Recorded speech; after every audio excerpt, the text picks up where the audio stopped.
Okay, so tapos na ako mag-record actually guys, pero nakakatuwa pala tong game kasi kanina archer ako tapos for some reason naging descendant something ako. So naging ganito ako guys, so I'm not sure.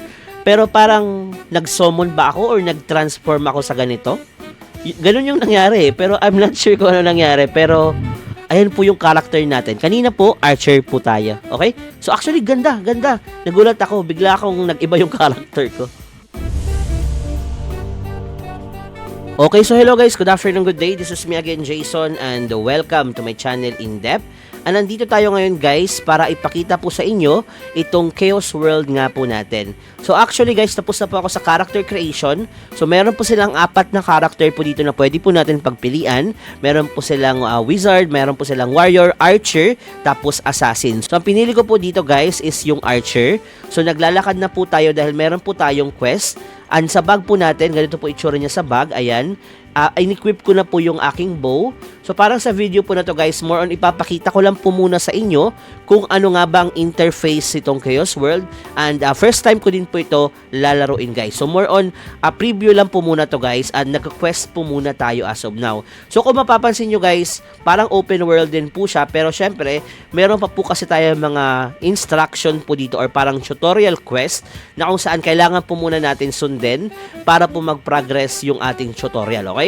And ganito po yung itsura ng mga monster niya guys. So, at tinuturuan po tayo dito kung paano po mag-attack. Ayan po yung auto-attack po natin. Auto po siya.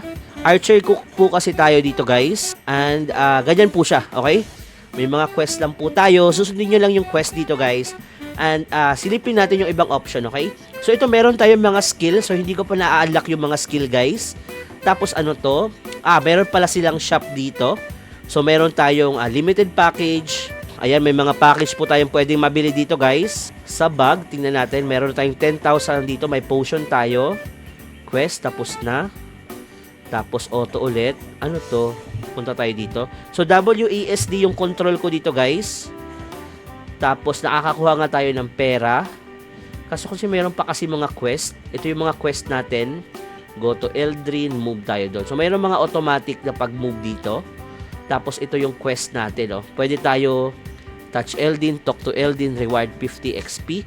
May mga achievement po tayo dito, guys. Ayan. Tapos mayroon po tayo mga daily quest. Ayan yung mga daily quest natin. Meron tayong weekly quest at mga repeating quest, okay? Meron tayong CP point. Ayan. Ano kaya to? Parang ang ganda. Pwede tayo makakuha ng mga ganito, guys, kung makakuha tayo ng CP.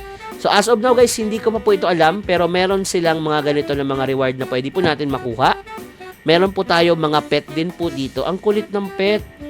Ang kulit ng pet, ang ganda. Hero pet, legendary pet. Ayan yung tsura niya. May mga jewelry tayo dito. Sabi nila jewelry. Okay, jewelry. So, pwede po tayo mag-craft, mga skill book, equipment. Okay, so ito yung target natin. Na equipment, meron tayong mga gem. Ayan, so yan po yung chaos point po natin. Crafting, pwede tayo mag-craft dito guys. Tapos descent, ano yung descent? First time ko ito makita. So guys, parang quick overview lang ginagawa po natin. So siguro atong descent siguro pwede po natin ma-unlock eh. I'm not sure guys kasi first time ko to talaga. May pet nga tayo. Ayun yung mga pet natin, napakita ko na kanina. May ranking sila guys. Ayan, may PvP, meron tayong guild ranking, dungeon, may dungeon din sila. So parang similar to doon sa Seal M, no? Pero ang graphics nito medyo yung makaluma lang, 'di ba? Tapos ang guild ma-unlock natin pag level 30, pwede tayong mag-invite ng mga friend. Meron dito attendance. So kunyari nag-login ka today, 600k. So mukhang hindi problema ang pera dito dahil meron kaagad tayong 600k. Level 30 ang arena, level 40 ang pattern. Siguro skill to. May raid, may artifact din po sila. So yung artifact, alam naman po natin yan, pampadagdag yan ng mga something, di ba? Mga power up sa atin. Meron tayong castle. Tapos, gem, stone, trade market. So pwede tayo mag-trade. Cross ramp. So level 30 natin, ma-unlock yung cross ramp. General store. Okay, so dito tayo bibili ng mga item, guys. So general store. So hindi nyo na kailangan hanapin sa map. On-time reward. So ito, you have been online for 9 minutes. So kapag naglaro ka up to 180 minutes, pwede ka makakuha nito. So 9 minutes pa lang tayo naglalaro. ano naman to event. So may mga event din po sila dito guys, okay? So receive natin, yun yung maganda po sa mga bagong game. Marami po silang event at ang masasuggest ko po sa inyo, kunin nyo lahat ng pwede nyo makuha na event dahil nakakapagpalakas po talaga yun ng kahit anong control po dito. Okay? So WASD yung ating pag-control. Tapos meron lang tayo mga kalaban din po dito. So as of now, move tayo dito kay Edlin, quest muna tayo. So sana ma-unlock natin yung mga skill para mapakita po sa inyo sa video na to. Ayan, may skill na tayo. Ayun, speaking. So gagawin, i-hold ba? Ayan. Tapos i-hold mo lang daw to. Tapos i-up para mag-auto skill siya. Okay, so passive siya. Okay, so ready to fight na daw tayo. So let's see. Move to infective monster. Move. So na-teleport naman tayo kaagad. Collect the molars of infective homogoblins. Okay? So auto tayo guys. So basically instruction lang po talaga to, more on parang ano lang po talaga, preview lang po muna dito sa Chaos World.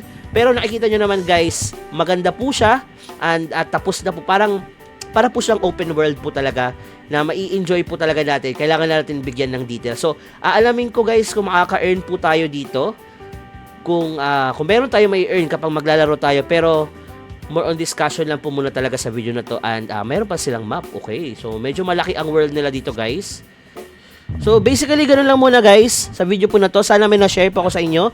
Gagawa na lang po tayo ng next video po nito in the next few days para po sa ibang details. Okay, so ito yun lang guys. Sana may na-share po ako sa inyo. Palike and subscribe na lang po.